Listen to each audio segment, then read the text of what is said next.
Thank you. Ready? All right. Welcome everybody to La Tienda. So to start, I was thinking about earlier today how I can relate taquinos to my story. So I was thinking, to be born on death row is to enter a world dead in trespasses and sins. That's Ephesians 2:1. Appearing as nothing more than a cold, raw block of cheese destined to the fire. Yet like the taquino, we are not left exposed. We are clothed with garments of salvation. Isaiah 61:10. Meticulously wrapped in layers of grace that protect our essence from being lost in the world. Though the refining fire of your circumstances feels like the end, we're reminded that the trial of your faith being much more precious than that of the gold perith. Though it be tried with fire, might it be found unto praise. Just as the boiling oil transforms the dough into a golden crust and softens the heart within, God uses the heat of your death row to turn a sentence of destruction into a testimony of transformation. You emerged not consumed but perfected, proving that while you are born in the shadow of death, you are delivered from the power of darkness to become something savory and purposeful to the Master's table. So part of this book is 100% of the sales from this book go to donating more copies of the book to jails, rehabs, facilities, churches, anywhere where there's people in need. So there is no profit that is taken from this book. But basically this is a story of my testimony of grace and redemption. Once trapped in addiction and self-destruction, my life was radically transformed when I surrendered to Jesus Christ in 2018. Now I'm celebrating 7 years of sobriety August 13th was 7 years of sobriety. I now try to help people in the recovery community as a certified recovery specialist and a board-certified mental health coach, and also now a ministry leader for Recovery Alive at Living Faith Church. My core mission is trying to reach people who feel too far gone, delivering a message of second chances in life after death row. I wanted to share, it's actually my favorite part of this book here, but from one of the pastors at Living Faith Church, Pastor Mark Santel. And this is what he wrote. I still remember the first time I held a manuscript of Born on Death Row in my hands. It wasn't in a jail cell, but on a plane full of apparently upwardly mobile business travelers. In my mind's eyes, I saw that not too many of them were people whose lives may have echoed the pages I was reading. Men and women who had chased every wind, every pleasure, every escape, only to find themselves empty, chained, and waiting an execution date of their own making. As I turned the pages, I found myself whispering the ancient words of Solomon under my breath. Vanity of vanities, all is vanity. Meaningless Hebel, a chasing after the wind. Solomon, the preacher of the Bible book Ecclesiastes, began a search with every imaginable advantage. He was a son of David, anointed king over Israel, gifted with wisdom that astonished the world. God offered him anything, wealth, power, long life, and Solomon asked for the understanding mind. Yet once the wisdom was granted, he was set out on one of the greatest human experiment in history. If a man had unlimited resources, unlimited freedom, and unlimited intelligence, could he finally discover something? Anything under the sun that would satisfy the achieving void in the human heart. He built houses and vineyards, gardens and parks. He acquired silver and gold, singers, and a harem that would make modern celebrities blush. He denied himself no pleasure. Whatever my eyes desired, I did not keep from them. I kept my heart from no pleasure. He drank deeply from every cup the world offered, wine, women, work, wisdom itself. And after every experiment, every high faded and the laughter died away, he wrote the same haunting verdict. Then I considered all that my hands had done and the toil I had expended in doing it. And behold, all was vanity as a striving after wind, and there was nothing to be gained under the sun. And that's Ecclesiastes chapter 2, verse 11.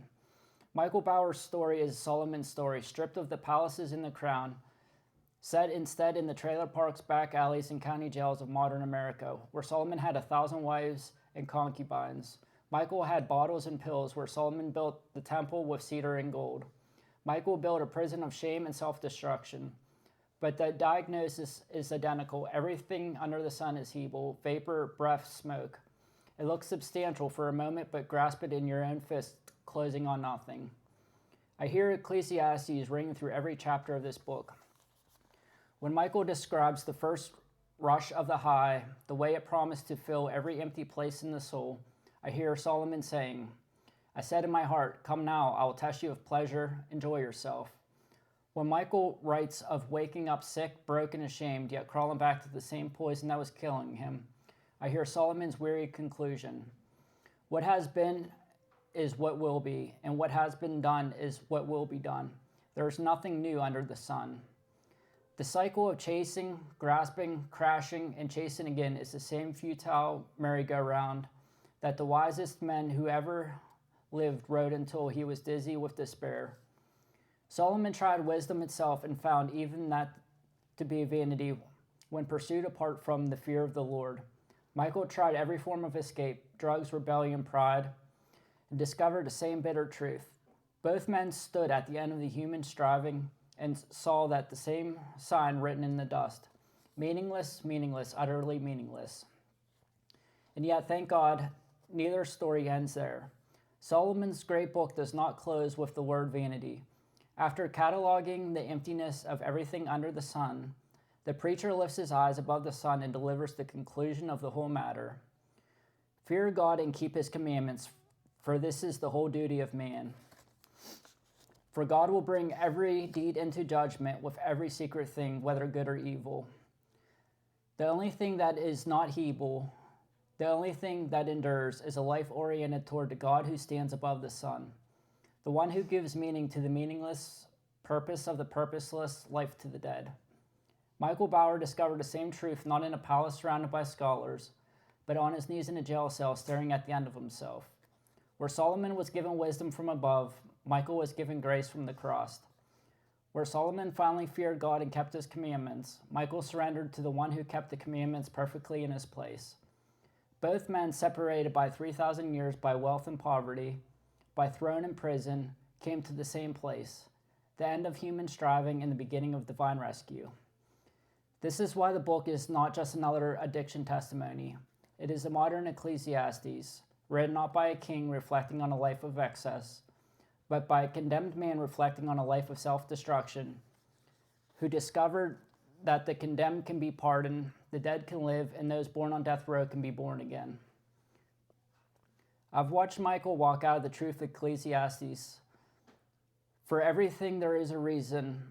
For everything there is a season, a time to weep and a time to laugh, a time to mourn and a time to dance. Not as abstract philosophy, but a lived reality. I've seen him weep over the wreckage of his past, and I've seen him laugh with the joy of a man set free. I've seen him mourn the father he lost to the same chains that once bound him, and I've seen him dance in the glorious liberty of the children of God. And I've seen something Solomon never lived to see, the fulfillment of everything he pointed toward. Solomon looked toward to a coming king who would crush the serpent's head, who would write the law of human hearts, who would turn the valley of trouble into a door of hope. Michael has met that king. His name is Jesus, the one who was born under the sun in order to redeem everything under the sun, the one who took the evil of human existence and filled it with the eternal weight of glory. If you are holding this book and you feel the weight of vanity pressing down on you, if pleasure has turned to ashes in your mouth, if success feels like grasping smoke, if addiction or shame or regret has convinced you that your life is nothing but chasing after the wind, then hear the voice of the two witnesses across the millennia. One sat on a throne, surveyed the kingdoms of the earth. The other sat in a cell and surveyed the wreckage of his life. Both came to the same verdict. Everything under the sun is meaningless without the sun. but with him, everything changes. Michael Bauer is living proof that the preacher's final word is not the last word. The last word belongs to the resurrected Christ who declares, "Behold, I am making all things new," Revelations 21:5. The vapor becomes solid, the wind is caught, the meaningless is flooded with meaning, and those who are born on death row discover that their sentence has been commuted by the one who served in their place. Read this book slowly. Let Michael's story become Solomon's story, become your story. And when you reach the end, look up, not just under the sun, but to the one who hung above it on the cross, and who rose to give meaning to every broken life that will simply reach out an empty hand and receive. Because grace is not vanity, redemption is not vapor, and the gospel is the only thing under the sun that will still be standing when the sun itself burns out. For the preacher and the prisoner, for Solomon and for Michael, and now by God's grace for you. There is nothing better for them than to be joyful and to do good as long as they live. Also that everyone should eat and drink and take pleasure in all his toil, but it is God's gift to man. Ecclesiastes chapter 3, verses 12 through 13. But only when the toil is done in Christ, only when the pleasure is found in him, only the gift is received from nail-scarred hands. Welcome to the story of how a man born on death row learned to live. Pastor Mark Santel, founding member of Living Faith Church. Thanks, Mark.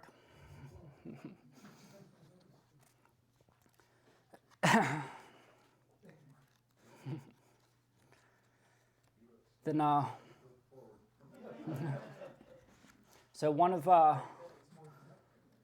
the things also with this book is, like I said, it was designed that I could donate it to jails and facilities. It's great for using it for group purposes. If there's any groups, recovery groups out there that need this, I have in the back of the book, I have some helpful resources, quick contacts like the Find Treatment, the Mental Health National Hotline, place to write down your sponsors or trusted family members. Then there's also reflection questions in the back for every chapter. I guess I'd give an example of a couple of them. So chapter 1 was the fall. So I stated in the first chapter, we are all born on death row. The question is, what does the book describe as the root cause of this spiritual death sentence, and how does a biblical story of Adam's sin relate to your own and a tendency toward brokenness?